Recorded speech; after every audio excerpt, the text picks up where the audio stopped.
अतुल सूरी जी से।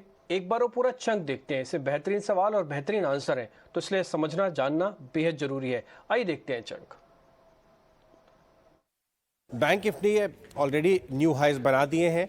निफ्टी अभी भी 200-300 पॉइंट दूर है बैंक निफ्टी से। तो चार्ट्स पे क्या फॉर्मेशंस हो रहे हैं, हमारे पास एक बहुत ही एक्सपर्ट वॉइस हैं जो आज हमारे स्टूडियोज में आए हैं और हम उनसे ये चर्चा आगे लेके जाते हैं। अतुल सूरी हमारे साथ बातचीत करें। Atul, always pleasure to have you in the studios.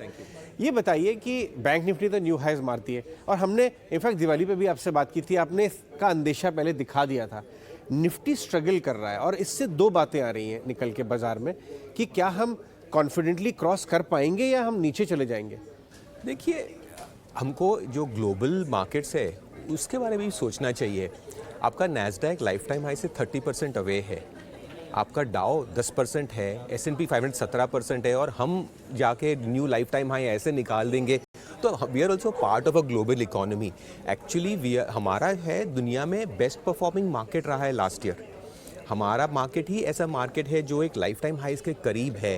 तो एक मार्केट को ग्लोबल सिनेरियो से बहुत हटके नहीं हो सकता। ये ही बहुत जो अब तक जो परफॉर्मेंस है वो भी बहुत हटके परफॉर्मेंस है। तो मुझे लगता है कि अगर हमें न्यू हाई करके और वहाँ पे मोमेंटम दिखाना है, या तो हमें थोड़ा कंसोलिडेट करना पड़ेगा या ऐसा हो सकता है कि भाई ग्लोबल मार्केट जो है बहुत एक रिवाइव जोर से हो और वो हमें भी साथ ले जाए। बट जो हमारा परफॉर्मेंस रहा है रिलेटिव टू ग्लोबल मार्केट्स वो बहुत अच्छा रहा है। शायद इंडेक्स में हमको ऐसा नहीं लग रहा, हाँ, बट फिर भी इंडिया में आप देखिए वो वैसा पैनिक नहीं है। अब अगर आप ग्लोबल इन्वेस्टर से बात करिए, आप यूएस से करिए, बहुत से लोगों का टेक्नोलॉजी में है, आप वो स्टॉक्स का परफॉर्मेंस देखिए, 30, 40, 50% ड्रॉ डाउन तो हर जगह है। और हम लाइफ टाइम हाई के बारे में बात करते हैं, ये बहुत अलग दुनिया नहीं हो सकती। दुनिया में थोड़ा डाइजेस्ट करें ये गेन्स और ये आउट परफॉर्मेंस, उसके बाद आगे की बात करेंगे। चलिए पार्ट्स ऑफ द मार्केट की बात करते हैं। बैंक्स पे आप 1-1.5 साल से काफ़ी बहुत ज़्यादा वोकल थे कि ये रैली छोड़नी नहीं चाहिए और बैंक निफ्टी ने न्यू हाई मारा। लेकिन हमने पीएसयू बैंक्स में एक सेकंड राउंड ऑफ इंटरेस्ट आते देखा है और specially mid size PSU banks. इस सेक्शन ऑफ द मार्केट के बारे में कैसी आपको फॉर्मेशन दिख रही है, क्या व्यू बन रहा है? देखिए, मुझे लगता है कि बैंकिंग ने 2020 का जो कोविड टॉप था उसके बाद अंडर परफॉर्म किया है। ये ऑलमोस्ट 1-1.5 साल का अंडर परफॉर्मेंस रहा है बैंक निफ्टी में, और ये जो पुल बैक भी आ रहा है हमें बैंकिंग में दिख रहा है। अगर आप देखिए तो ये जो है कॉर्पोरेट फेसिंग बैंक्स में हो रहा है। तो बैंकिंग को मैं पीएसयू और प्राइवेट में डिवाइड नहीं करूंगा, मैं इनको कॉर्पोरेट फेसिंग और पर्सनल बैंकिंग के हिसाब से देखूंगा। तो मुझे लग रहा है कि जो कॉर्पोरेट फेसिंग बैंक के नंबर्स हैं या जैसे उनके फॉर्मेशंस हैं, इसको एक बहुत बड़ा कैचअप करना था। पीएसयू बैंक से वो 10 साल से नहीं चले, वो 10 साल से नहीं चले, 10 क्या 14 साल से 2008 टॉप के बाद ये स्टॉक्स ने न्यू हाइज नहीं लगाए हैं। उस हिसाब से हमारा मार्केट वहाँ से 3 गुना हो गया निफ्टी जो है। तो मुझे लगता है कि ये जो सेक्टर्स हैं ये इन्होंने डिकेडल अंडर परफॉर्मर्स हैं, तो इनकी जो रैली है वो शुरू हुई है। तो आई वुड प्रेफर कि कॉर्पोरेट फेसिंग बैंक्स में ध्यान रखा जाए रादर देन, लेकिन banking as a whole definitely leadership देगा। उसके जो नंबर्स हैं बहुत अच्छे आए। इनफैक्ट एक्सिस, आईसीआईसीआई, एचडीएफसी भी नंबर बहुत तगड़े थे। ये डेकेडल अंडर परफॉर्मेंस की बात करें तो कैपिटल गुड्स पे वापस से एक बार जाना पड़ेगा। अब ग्लोबल व्यूज़ ये भी आ रहे हैं कि global capex boom led by new energy शायद आ सकता है। इंडिया में भी बात हो रही है इसकी। तो कैपिटल गुड्स को आप इंडेक्स के बारे में क्या व्यू है और उसमें कुछ बड़े चुनिंदा स्टॉक्स जो आपके रेडार पे हैं? मुझे लगता है ये बहुत रेलिवेंट क्वेश्चन है, क्योंकि जैसे मैंने बताया बैंक्स, पीएसयू बैंक्स में, इसी तरह आप देखेंगे जो कैपिटल गुड्स इंडेक्स है उसने भी 10 साल से कुछ नहीं किया। 2008 से लेके 18, 19, 20 तक वो लाइफ टाइम हाई नहीं निकाल पाया। और ये जो इंडस्ट्रियल्स है इनकी जो रैली है वो सिर्फ इंडिया में नहीं दिख रही है, आपको ग्लोबली दिख रही है। तो मैं हम यूएस की बात करते हैं, सबसे बड़ी मार्केट है। मैंने बताया कि नैस्डैक जो टेक है, जो फेवरेट है, डार्लिंग है, मोस्ट ओवरओन्ड सेक्टर है, वो 30% फ्रॉम लाइफ टाइम है नैस्डैक। मैं स्टॉक्स की बात नहीं कर रहा हूँ। आपका S&P 500 17% है, which is the broader top 500। But जो डाउ जोन इंडस्ट्रियल है वो सिर्फ 10% है। सो आप देखेंगे कि ये जो फॉल है या जो थोड़ा ऊपर मूव हुआ है उसमें जो इंडस्ट्रियल फेसिंग इंडेक्स रहा है, जो डाउ जोन इंडस्ट्रियल पर से है, वो सिर्फ 10% है लाइफ टाइम हाई से। सो ये जो इंडस्ट्री फेसिंग है, कैपेक्स रिलेटेड है, क्योंकि ये एक सेक्टर है, ये बहुत देर से इग्नोर हुआ था, इसमें अंडर इन्वेस्टेड था।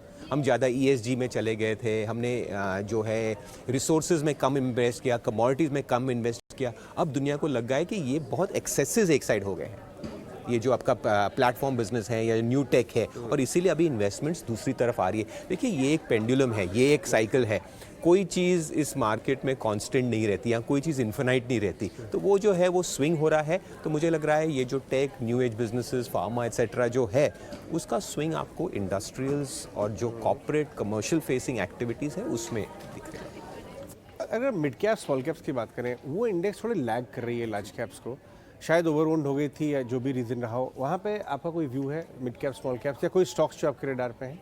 तो जनरली हम मिड और स्मॉल को साथ में कहते हैं, एक ही लफ्ज़ में कहते हैं, बट मुझे लग रहा है कि ये अलग अब इस टाइम होने वाला है।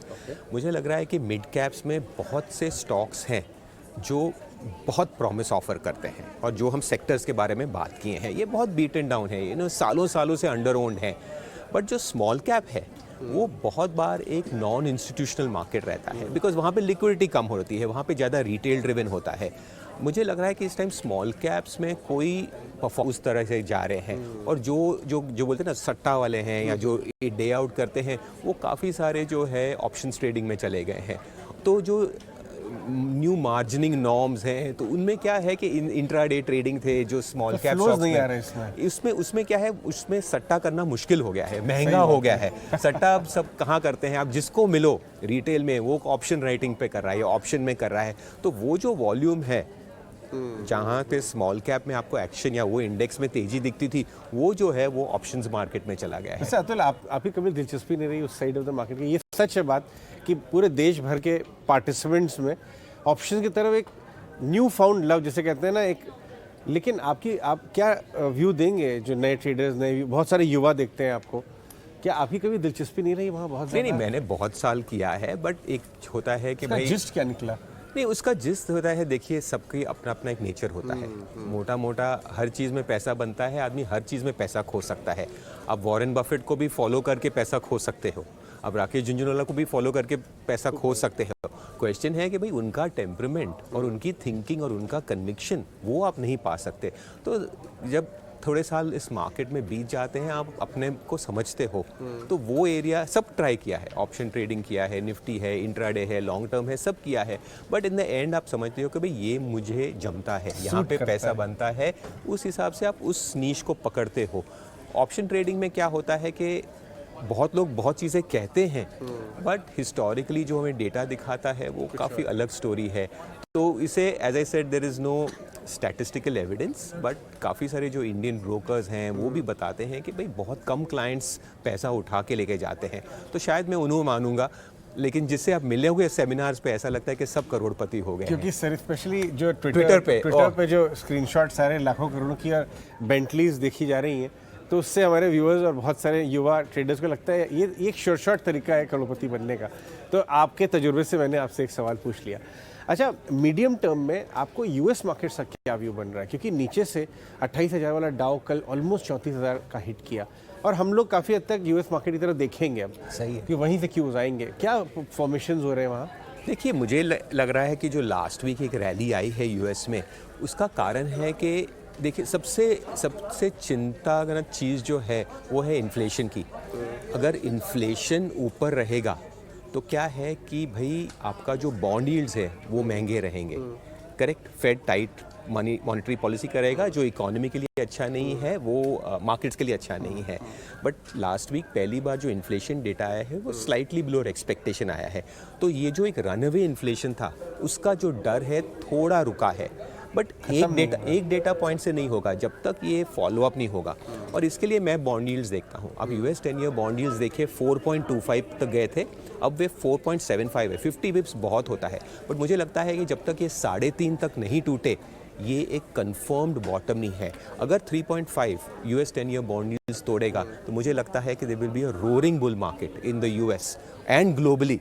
बट तब तक क्या है भाई, इन्फ्लेशन डेटा एक डेटा पॉइंट, इसको थोड़ा फॉलो अप करना पड़ेगा, दूसरे डेटा पॉइंट्स आएंगे, और उन सब का जो है सिंगुलर पॉइंट अगर एक नंबर दूं, I would say US bond yields 3.50।